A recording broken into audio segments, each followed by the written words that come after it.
Speaking Volumes is proud to present the unabridged recording of Presidential Donor by Bill Clem, being performed by Doug Hamilton.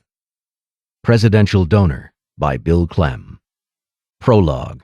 The first projectile struck just as Viktor Chermanovich raised his glass of vodka to toast his new alliance with the United States.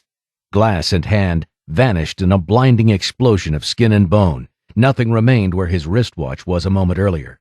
The second round, more merciful, drilled through the center of his forehead. It removed the complete back of his skull and everything within. Only the face remained, as though it were a paper cutout. The Politburo member behind Chermanovich held his mouth open in shock, and something soft landed in it as the head exploded. He fell to his knees, gagging as he struggled to extricate it. The third and final shot, purely for effect, opened a hole in Chermanovich's chest, and he slumped to the ground like a stringless puppet, blood spurting in every direction. Finished with his job, the assassin broke down the .50 caliber rifle and quickly packed it in its case. He scrambled down from the radio tower and ran across Red Square. The President of Russia was dead. At 5 a.m., Vice President Warren Ritter was yanked from the grips of his nightmare. He sat bolt upright in bed, winded as if he'd been running. Perspiration dripped from his face. Disoriented until his eyes swept the room, he finally realized it was a dream. He'd had the dream 3 times in as many days, and it was always the same. He only saw one part of the assassin, his hands, Ritter's own.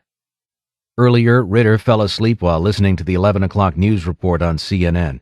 An analysis of the president's upcoming trip to Zurich was on. Now, like a loop in a tape player, it ran again for the early morning edition. Ritter grabbed the remote from his nightstand and keyed up the volume to see if he had missed anything the night before.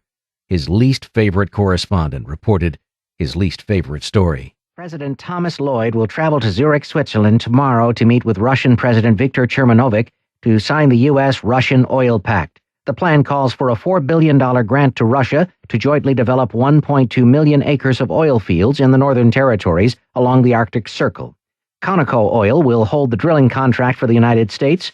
Russia's energy ministry has yet to announce who will contract for their part of the project.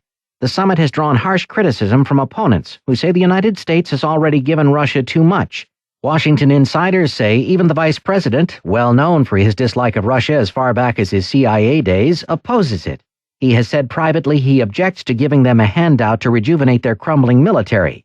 He has denied those reports in public, saying he supports the president's plan. Ritter threw down the remote and cursed at the reporter. She was right about one thing. He definitely opposed the oil pact. His nightmare came closer to his true feelings.